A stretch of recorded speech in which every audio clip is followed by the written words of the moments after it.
Good morning, students. Today we will discuss about the national curriculum frameworks that are developed by NCERT, that is the National Council of Educational Training and Research. Till now, we have total four curriculum framework. The first one was developed in 1975, then 1988, then the third one was in year 2000, and the last which now we have was developed in the year 2005. This is from the AMED second year second semester syllabus of the paper PC5, Historical, Political and Economic Perspective of Education. From the Unit 2, Education in India Post-Independence Scenario, where we have to study about the national curriculum frameworks. The first curriculum framework we will be talking about is the framework that was developed in the year 1975. This curriculum framework is known as the curriculum for the 10-year school of framework. When we see this curriculum framework, the basics of the framework is the Kothari Commission report, which is known as the Education Commission report, and based upon the suggestions of the committee, this curriculum framework was framed.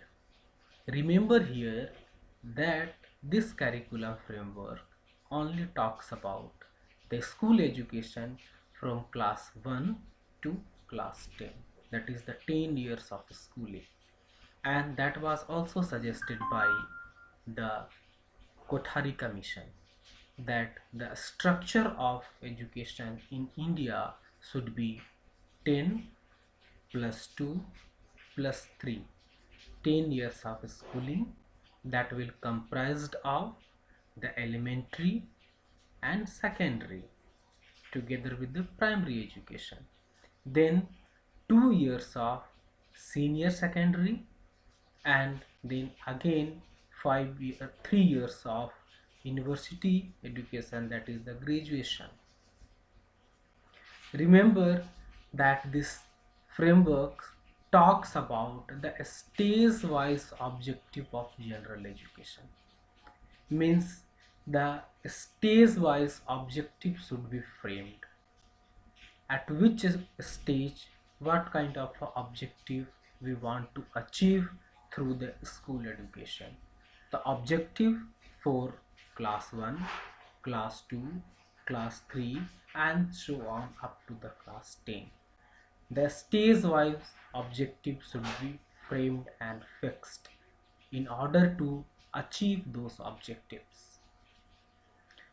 Not only that the objective will be stage wise, but also the objective from the subject wise instructional objectives and content should be framed and fixed. Till then we were not having that subject wise stage wise objectives and the content, and there was so many diversity in the content throughout the country, even within the states and across the different boards of examinations. So it was suggested that it must be same throughout the country. The next thing that this framework we are talking about, that the aspect of methodology of education and the teaching of subject. we must look from the methodological perspective of the subject. We must work that what kind of a methodology will be appropriate for which subject. An appropriate methodology must be adapted while teaching that particular subject. So it was emphasized, because unless or until we will have a appropriate methodology of teaching of that particular subject, we can never achieve the instructional objective in a smaller perspective or the stage wise objective in a broader perspective.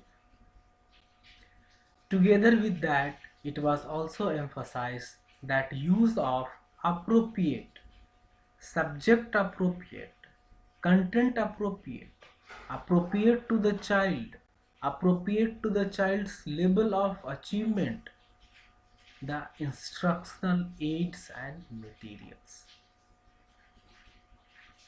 Instructional aids and material will enhance the level of learning and make the student more understandable about the content the teacher is taking. Similarly, the evaluation and feedback must be emphasized, because it is the evaluation by which we can understand the children, that what are the difficulties they are facing, what kind of strength they are having, and on the basis of that we can align the teaching learning process as per the need of the child. More interestingly, the feedback was one of the mechanism to understand the child that the NCF 2005 was suggesting. And obviously implications for implementation. How feasible it is possible to implement those things, that must be looked. As we have discussed, that the basic principle of the document was the Education Commission report, that is also popularly known as the Kothari Commission report, which emphasized that the basic education has to offer the less emphasis on the internal transformation of the education, so as to relate it to the life need and aspiration of the country. The kind of education we are having or we will have for the country, it must fulfill the aspiration of the nation, and particularly the life need of the child. If the education that we are having is unable to fulfill the life need of a child, then it is meaningless, unless or until it is going to help the child to spend the successful life, to give the livelihood opportunity. Then if it is not fulfilling all those things, then it is the meaningless education. So it must help. Some of the salient recommendation of the framework were the flexibility with the framework of acceptable principles and values. There must be flexibility. It must be flexible. It must be based upon the need. It must be based upon to which extent it can be uh, uh, materialized. So that much flexibility it must have. Curriculum related to the life, need and aspiration of the people. Obviously, whatever the curriculum, content, methods of teaching or the outcome we have framed must be related to the life of the children. Students, you must be knowing that how it is important to link the content and curriculum to the life of a student. As you must have seen in the several others paper of the B.Ed or A.Med. So it must be related to the life, need and aspiration of the people. Science and mathematics for productive and rational outlook. Since the Kothari Commission and all other commissions and committee reports recommends that science and mathematics must be the important part of the curriculum, must be the compulsory part of the curriculum, because science and mathematics have the potential to develop the rational thinking, creative thinking, critical thinking, and more importantly, if we don't have a scientific temper and problem solving approach, then it's difficult to have a successful life over the earth. So, likewise, the other reports, this report also suggests that science and mathematics must be one of the important component of the curriculum. Together with the work experience must be also incorporated in the curriculum as of source of learning, as they will develop the interest, they will develop some sort of a skill, and this will encourage them to pursue the future livelihood opportunity, the future course of their interest and as per their skill. Concern for social justice, democratic values and national integration is also one of the major point that this document talks about, because a person as a citizen of this country, we are entitled to have some sort of human rights, and we are also entitled to have a social justice. We must develop the democratic values to have a strong democratic nation, and obviously the curriculum must reflect the national integration. It must integrate the nation. It must work for the communal harmony, democratic values, and the social justice. Then this document also talks about, as the Education Commission report is talking, that there must be three language formula. The rationale behind this was a child can learn best in their own mother tongue. So let the mother tongue must be the medium of instruction. Side by side, when the child will be educated and go outside of their locality, they must understand the national language, that is the Hindi. So another language, that is the Hindi, was made mandatory, compulsory till the school education. Together with, when a child will go outside of the country, they must be exposed to the international language, and that was the English was made compulsory. So the three language formula is the mother tongue, local language, Hindi, national language, and English as a international language. Artistic experience and expression, that was the another beautiful thing that the framework, national curriculum framework 1975 talks about, because we must have some sort of the artistic experience and expression to express the feeling in the artistic point of view, in the artistic way. It may be through the painting, it may be through the sculpture, it may be through the models, or anything else that a person must develop. Physical education, character building, and human value were also emphasized, because unless or until we have a sound physical uh, physic, we are we will be not able to focus our mind on the study as well as on the work.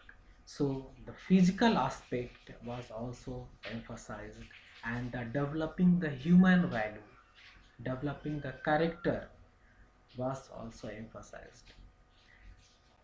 The UNESCO report Learning to Be, it talks about rather than focusing much on the product of learning, we must focus on the process of learning.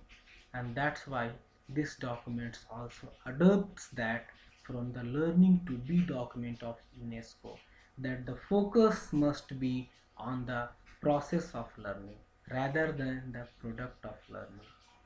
The point of saying is that it is important to understand how the child is learning rather than what the child have learned.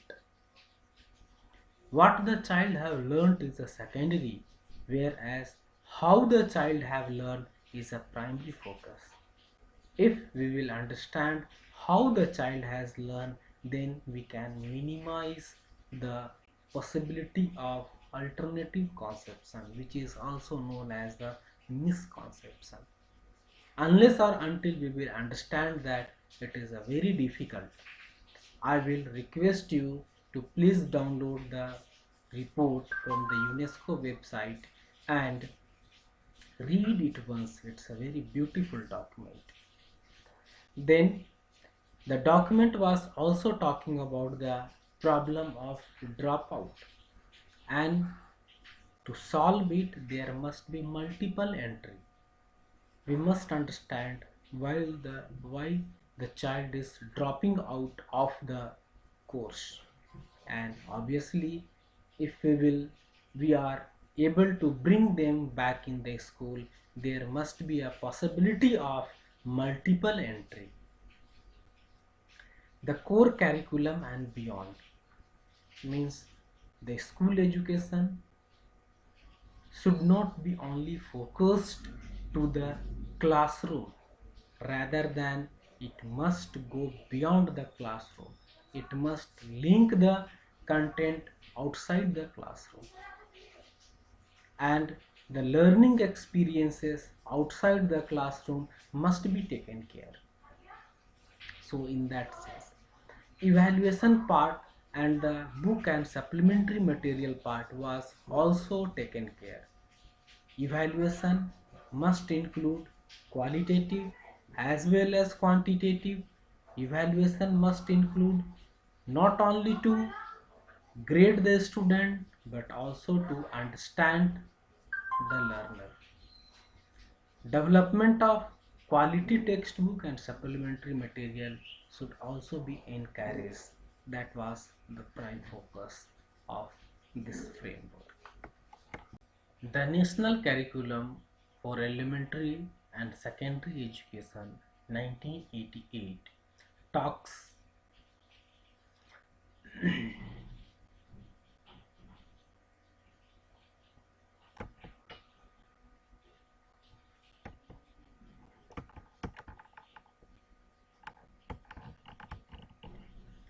the National Curriculum for Elementary and Secondary Education 1988 is based upon the National Policy on Education 1986.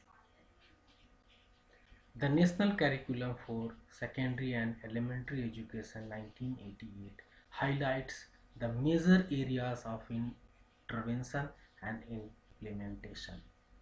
These major areas of intervention and implementations are reorientation of the present practices of developing curricular and instructional material with a view to making them child-centered and based on teaching and learning model. Means the present practices of developing curricular and instructional material must be reoriented from the child-centered perspective, from the teaching and learning models. As we remember, the earlier curriculum framework, that was developed in 1975, was talking the development of textbooks and support materials. Here it says that all those things must be reoriented from the present practice of developing curriculum instructional material from the point of child-centeredness. It must be child-centered. Then it talks about the in-service teachers training program throughout the country must improve and imaginate the use of mass media. Whatever the in-service training, teachers training we are having, that must be improved, and it must be supported by the mass media. They must be oriented how to use the mass media for better teaching learning environment in the school. Now you must be imagining that how mass media is an important kind of a tool for effective teaching and learning. And see, that was visualized in 1988. Then again it talks that there are some possibility of examination reform, because the examination system that we were having at that time are a burden to the child. It is a causing headache to the child, and it was a end year examination, and maybe due to the some factor the student may not be able to perform well in that exam, and the child should not be marked on the basis of that one end year examination. And it suggests, rather than the end year examination, it must be continuous and comprehensive evaluation. The evaluation process must be continued, means it should be carried out throughout the academic year, and it must be comprehensive, not only written test but other mode of evaluation must be incorporated at all stages of schools education, means class 1 to class 12. I hope that you must have the sound understanding of continuous and comprehensive evaluation. The point here I am trying to figure it out, that it was visualized way back in 1988. It also talks about the provision of the minimum essential physical and academic facilities in all the school and non-formal learning center for effective transaction of the curriculum. There must be a minimum set of physical and academic facility. Minimum set means at least a blackboard, a sitting arrangement for the students, and there must be some recreational space, the facility of the washrooms. These are the minimum set of requirements that a school must fulfill. Enhancement of capability of curriculum development center at the state and union territory level to generate innovative ideas. This point talks about that the faculty member or the teachers in their state, means in the diet or the training institute, must be empowered.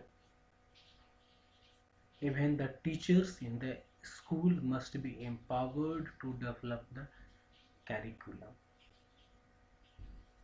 Not only the curriculum but also the instructional materials and the training packages for the use of teacher and the pupil in the school and non-formal learning center, because at a central level to develop and disseminate all those things may be difficult, because the context of each and every school is different, so they must be empowered.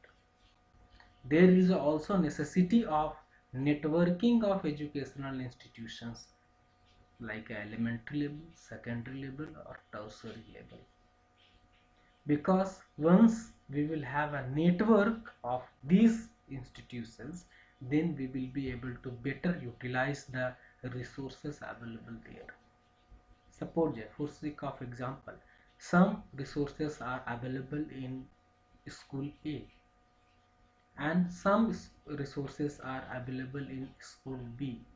If school A wants to use the resources available in the school B, they can easily fetch it and get it. Similarly, it will be also easy for the school B to use the resources of school A. It is not only the material resource, it may be the human resource. Suppose that school A is having music teacher and school B is having the art teacher. So school A can use the art teacher of school B, and similarly school A can use the music teacher of school A, and that's why both the institution can function with the networking. And there must be participation of the local community in the school functioning. They must be included so that the management of the school will be more transparent and responsible toward the society. They will be also able to supervise the school and the learning centers, and hence it was visualized that once the community member will be engaged in the learning process, schooling process, then the quality of these will get better.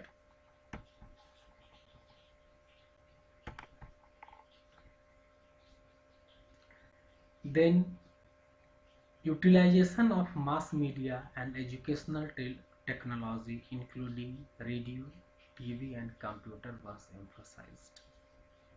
Because at that time the internet was not easily available to all the part of a country, that's why it was left.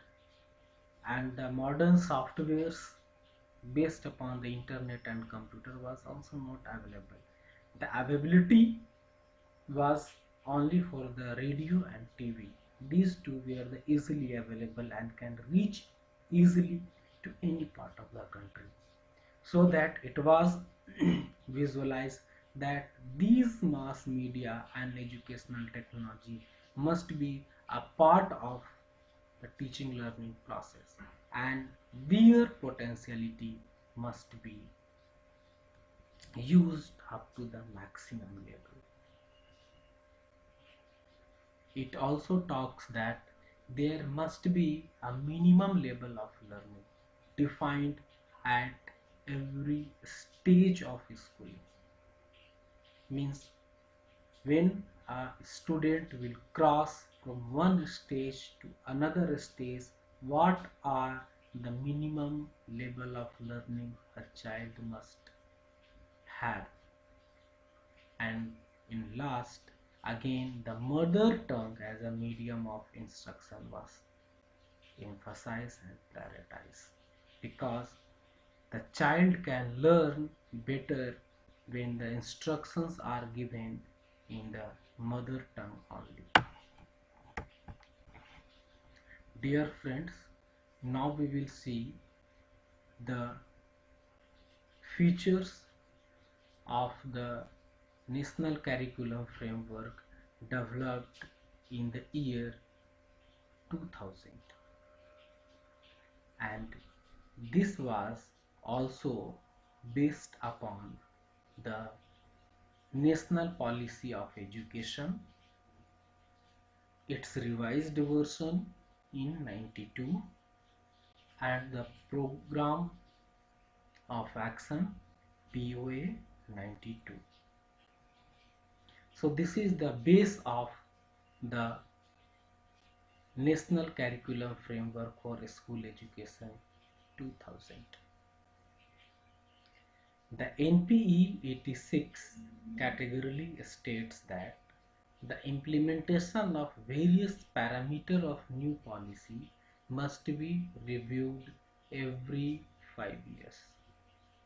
Appraisal at the short interval will also be made to ascertain the progress of implementation and the trend emerging from time to time. We know that we were having already a national policy of education 68. Then we have made again national policy of education in 1986, but it have not helped much because these documents were not talking the modality of implementation, how it will be implemented, how it will be reviewed, okay, how we will see the progress of implementation. That's why we have brought the program of action in 1992 together with the modified NPE 86, and this talks that implementation of various parameters of national policy must be reviewed every 5 years. In every 5 years we must review the progress and appraisal at a short interval, and in this connection this framework, that is the national curriculum framework for school education 2000, was developed.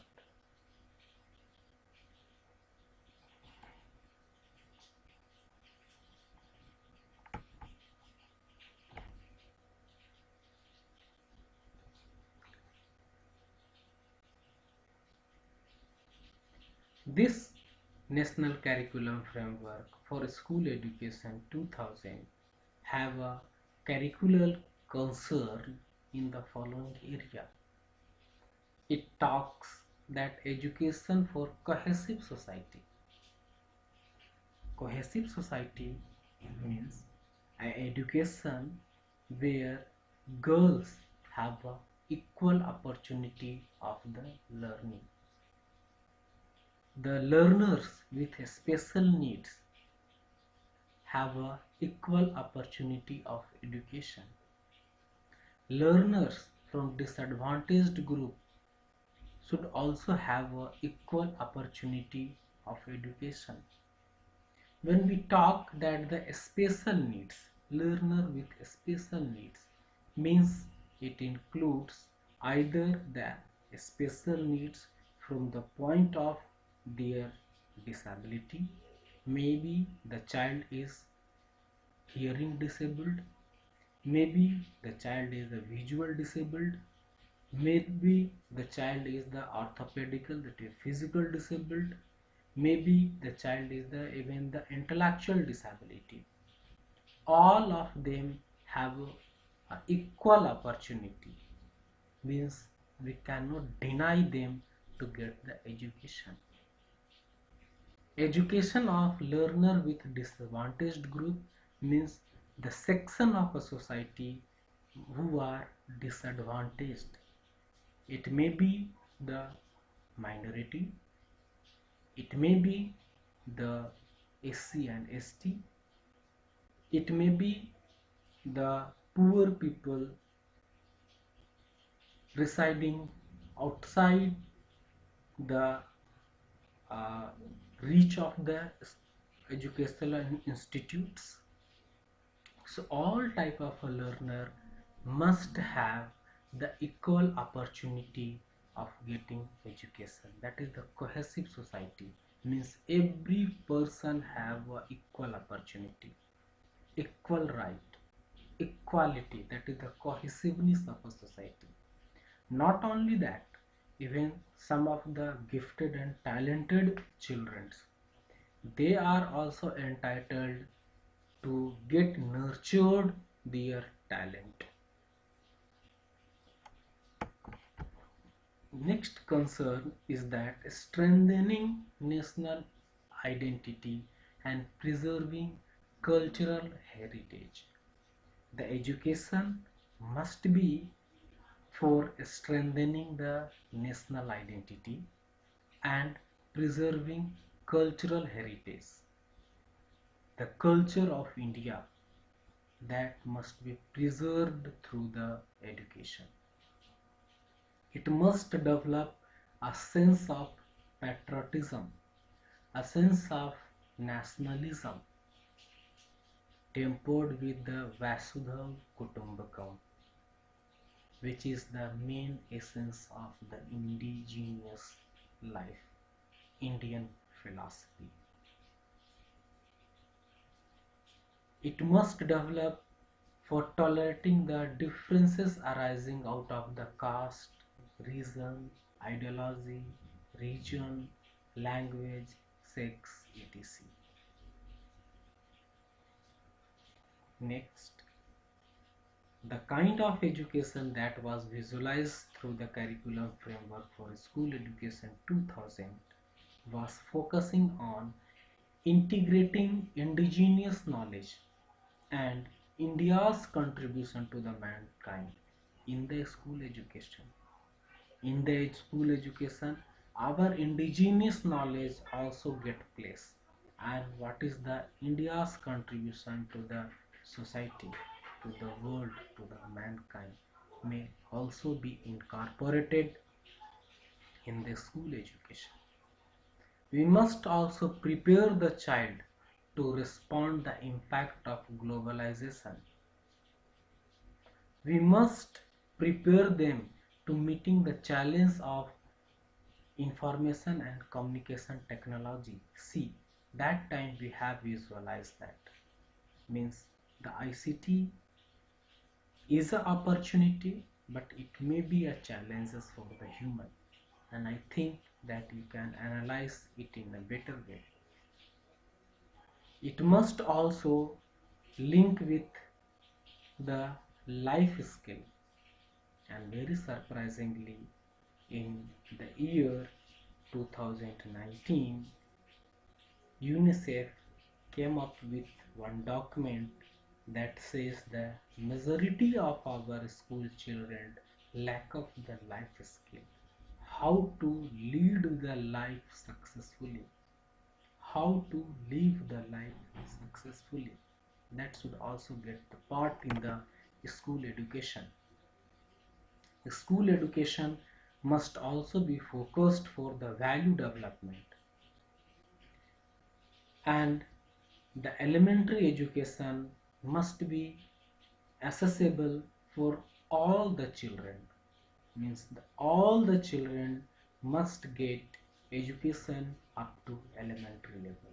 That is the universalization of the elementary education. There must be provision of alternate and open schooling. Those children who cannot continue the regular school due to any kind of a problem, they must be given opportunity to enroll them in the open schooling and get the educational degrees. Integrating diverse curricular concern. The diversity in the curriculum, the diversity in the curricular content must be taken care. Relating education to the world of work, that is a very much important thing. Whatever the education we are getting, it must be linked to the work. Unless or until the kind of education we are having is creating the opportunity of work, opening the world of work, then it is a useless. The kind of education we are getting must open the world of work, must enable the children to get employment opportunity. And more interestingly, this document also talks about reducing the curricular load, because at that time the curricular load was so big and it was just a frustrating situation for the school children. So it was also a concern that how we can reduce the curricular load of the school children. Our children should not be a medium to the rote learning. Rather than this framework talks that our children must be a constructor of knowledge. They must construct the knowledge rather than simply remembering the fact. Our children must be engaged in such a situation that they should construct a knowledge based upon their experiences, and then they understand, and then the learning will be meaningful. It also talks about the inference between cognition, emotion, and action. Means all the things are very much important. Cognition, the knowledge part; emotion, the feeling part; and action, the psychomotor part. When we see the Bloom taxonomy, it also talks about that cognition part, affective domain part, cognitive domain, affective domain, and psychomotor domain. So this document talks that all these three domains must be integrated and taken care. This document also understands the cultural diversity of the big nation, that is the India, where there is a lot of cultural diversity. So the pedagogy which we are adapting for engaging the learner in the learning situation must be a cultural specific. The kind of education we are imparting, that must also develop the beauty of the life, beauty of the content, that is the aesthetic sensibility. The children should not be only the merely remembering the fact, rather than they construct, they enjoy, and they feel the beauty of the discipline. Here, as it was emphasized in the curriculum framework of 1988, the continuous and comprehensive evaluation is again emphasized, and empowering teacher and curriculum development is again emphasized as it was emphasized in the curriculum framework 1988. Dear students, we will now move towards the National Curriculum Framework 2005. The National Curriculum Framework is actually based upon a report by Professor Espal, that is a learning without burden. A learning must be a joyful kind of activity. A learning must be an activity where child really play and enjoy, rather than they have a fear from it. It should be burdenless, not burden with burden. And that's why the National Curriculum Framework opens with a quotation from the Rabindranath Tagore essay. That essay is a Civilization and Progress, where the poet Rabindranath Tagore says, creative spirit and generous joy are key to childhood, both of which can be distorted by an unthinking adult world.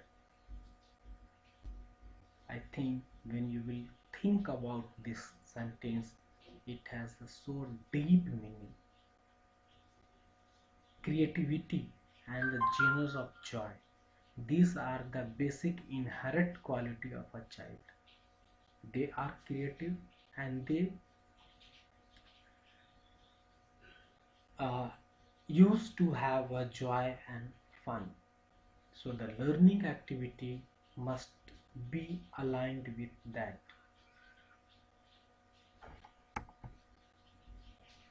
NCF 2005, when we see the historical perspective that I was just now talking about, that it is based upon a report by Professor S. Pal, that is the learning without burden. So when we see the historical perspective of NCF 2005, the NCF 2005 was initiated specifically to address the problem of curriculum load. As we were talking, that the curriculum load was too big, and it was talked in the NCF 2000 also on children. A committee appointed by the Ministry of Human Resource Development in the early 90s had analyzed this problem, tracing its roots to the system tendency to treat information as knowledge.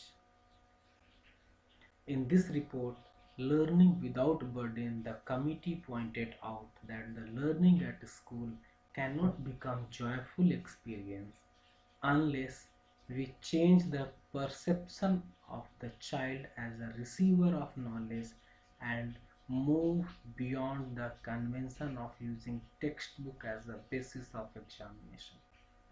See how beautifully these documents talk that the basis of examination should not be only textbook, and we should not think that children is the only receiver of a knowledge. Children is a creator of a knowledge. They have a creativity, as the Rabindranath Tagore in his essay Civilization and Progress talking about. The impulse to teach everything arises from lack of faith in children's own creative instinct and their capacity to construct knowledge out of the experience. Now we will see the basic guiding principle of NCF 2005. There are 5 guiding principles of NCF 2005 on which this whole document is based on. This whole document talks about the different part of the school education, from the curricular part, from the pedagogy part, from the examination reformers part, and the various part it talks about.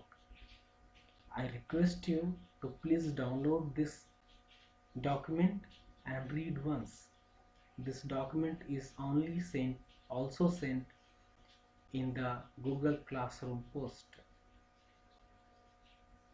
The first basic principle of the NCF 2005 is connecting knowledge to life outside the school.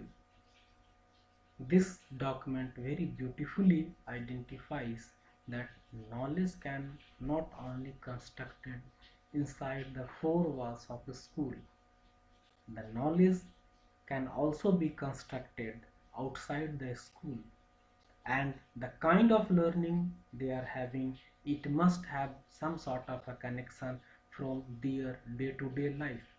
Then only they will be able to connect the school knowledge to their life and will have a better understanding and motivation for the education. The next one, that we must ensure and shift from the rote method to the construction of knowledge. The children are not supposed to remember all the things what teacher is saying or what it is given in the textbook. Rather than they must understand, and the understanding and the creation of knowledge must be based upon their engagement in the several activities.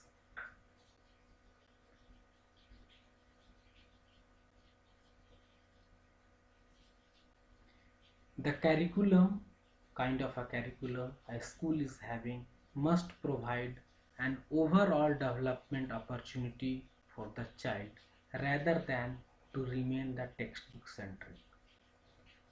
Means the kind of curriculum, the kind of activities that will be organized in the school, it should not be always the textbook centric. Rather than The varieties of activities must be organized, like a sport activity, like recreational activities, like literary activity, like cultural activities, like that.